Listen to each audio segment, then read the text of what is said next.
हैबत थी कि अबू ज़र करीब नहीं आए, कई दिन तक आसमान घूमते रहे। फिर ऐसा हुआ कि नबी को जो सामने आ गए, खान वाली की शख्सियत है, कहने लगे मुझे आपकी माई से मिलना है, लेकर गए और जाकर जब आपने इस आसमान से क़ुर्बत इख्तियार की, आपके चेहरे अथर को देखा, तो उसी लम्हे आप अल्लाह के नबी के दस्ते हाथ पर ईमान के आपने कबूल कर लिया और दायरा इस्लाम में छठे या सातवें नंबर की शख्सियत कहलाते हैं अबू ज़र गफ़ारी, जो जब उनका साया पड़ा, जब उनका परताव पड़ा, जब उनकी तवज्जो हुई, जब उनसे करीब हुए, तो सभी कुछ तो बदल गया, सभी कुछ तो बदल गया।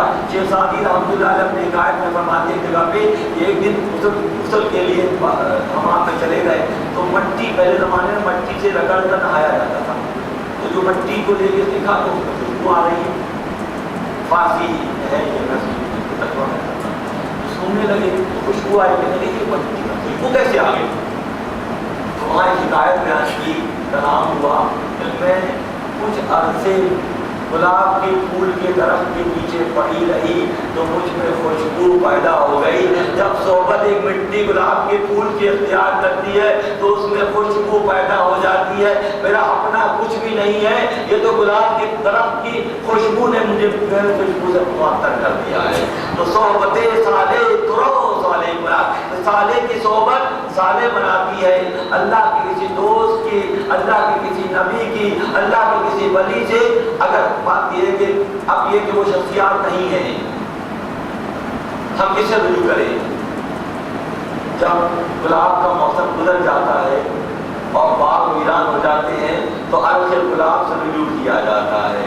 किसी अल्लाह के वली से अपना बातनी ताल्लुक मजबूत किया जाता है, कभी यहाँ है वहाँ नहीं है, वो किसी न किसी को भेज देता है तुम्हारी तरबियत के लिए, किसी न किसी को तुम्हारी तरबियत के लिए भेज देता है। अबू ज़र गफ़ारी अल्लाह के नबी के दस्ते अक़बर पर ईमान ले आए और फिर ऐसा जज्बा था।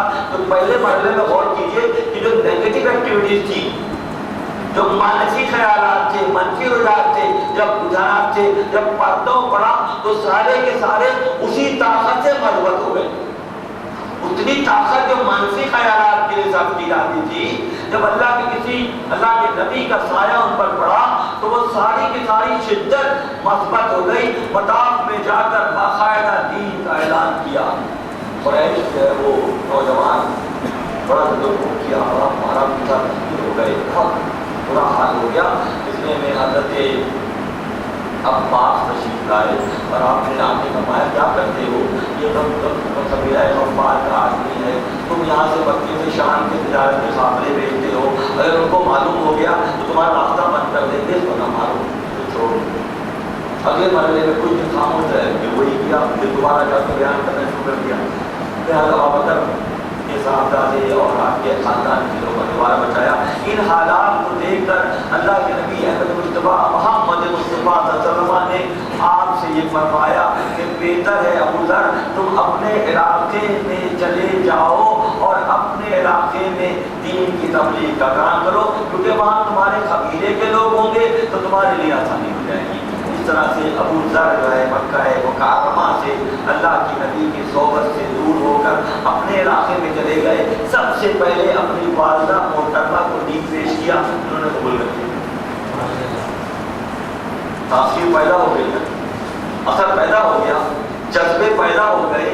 मोहम्मद अलैहिस्सलाम से ताल्लुक मजबूत है। जो अल्लाह के हबीब से मोहब्बत करेगा अल्लाह की मर्जी से शामिल हाल हो जाएगी, अल्लाह की मर्जी शामिल हाल हो जाएगी। भाई मुसलमान हो गए, कबीले के लोग मुसलमान हो गए, सिलसिला महान चलता रहा। और जब ग़ज़वा खंदक या ग़ज़वा अहज़ाब जिसे कहते हैं, उसके बाद जो आखिरी हमला था मुसलमानों की सरजमीन पर मदीना मुनव्वरा पर कुफ़ार और मुशरिकीन की जानिब से, तो उसके बाद वो नाकाम होकर जब चले गए तो अबू ज़र अपने पूरे कबीले और अपने पड़ोस के कबीले बनु असलम के साथ मदीना मुनव्वरा तशरीफ़ ले आए।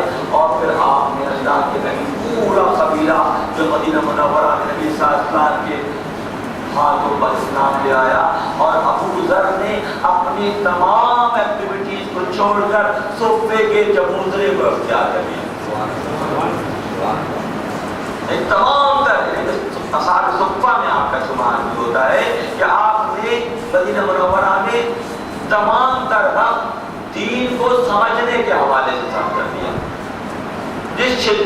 پہلے کیفیت تھی وہ ساری کی ساری کنورٹ ہو گئی پازیٹیو اور مثبت ایکٹیویٹیز کی طرف، اور اللہ کے نبی سے تعلق کے حوالے سے جو صفحہ اختیار کیا.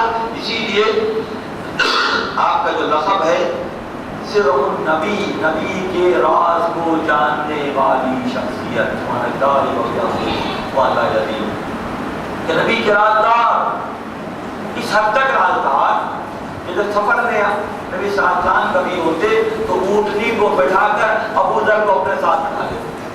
اب ان کے مقام کو سمجھتے جائیے کہ کیسے کیسے مقام و مرتبے ملتے جا رہے ہیں کہ اس حد تک اللہ کے نبی پسند فرماتے تھے کہ سفر میں اپنے ساتھ بٹھا لیتے تھے، اپنے ساتھ بٹھا لیتے تھے. تو جس کو نبی کا لمس مل گیا، نبی کی صحبت مل گئی، جس کو نبی سے ایسا تعلق جڑ گیا، ان کی کیفیت کیا ہوگی سوچتے چلے جائیے. انتہا درجے کی حق جوئی، حق طلبی، رات کوئی، اخلاص نیت، مجاہدہ و ریاضت اس لیول کی تھی کہ اللہ کے نبی نے فرمایا کہ اگر کسی نے عیسیٰ ابن مریم کو دیکھنا ہے تو عبادت کو دیکھے. اگر کسی نے عیسیٰ ابن مریم جیسی ریاضتوں کا مشاہدہ کرنا ہے تو ابو ذر غفاری کو دیکھ لے. یہ اس مقام و مرتبے پہ ہے کہ ان کی کیفیت ریاضت و مجاہدے کے حوالے سے ایسی ہے. ایسی ریاضت و مجاہدے کی کیفیت عیسیٰ ابن مریم کی جو زبان سے نکلتا قم باذن اللہ کہہ کر مردے کو ٹھوکر مارتے تو وہ زندہ ہو جاتا. جزامی کو، برس والے کو جو انتہائی موذی امراض سمجھے جاتے ہیں طب کی میدان طبی، اور عیسیٰ ابن مریم کے لمس کی وجہ سے، عیسیٰ ابن مریم کے تعلق کی وجہ سے وہ شفا یاب ہو جاتے. تو جو اگر کوئی دیکھنا چاہتا ہے مجاہدہ و ریاضت عیسیٰ ابن مریم کی تو وہ ابو ذر غفاری کو دیکھ لے کہ ان کے تمام خصوصیات موجود ہیں. حق ہوئی اور حق طلبی کی وہ کیفیت حضرت عیسیٰ ابن مریم جیسے انداز کی ابو ذر غفاری رضی اللہ تعالیٰ عنہ کے ساتھ یہ معاملات رہے. آپ اللہ کے نبی کے بہت قریبی ساتھی تھے، آپ کی تربیت خاص انداز میں ہوئی. انتہائی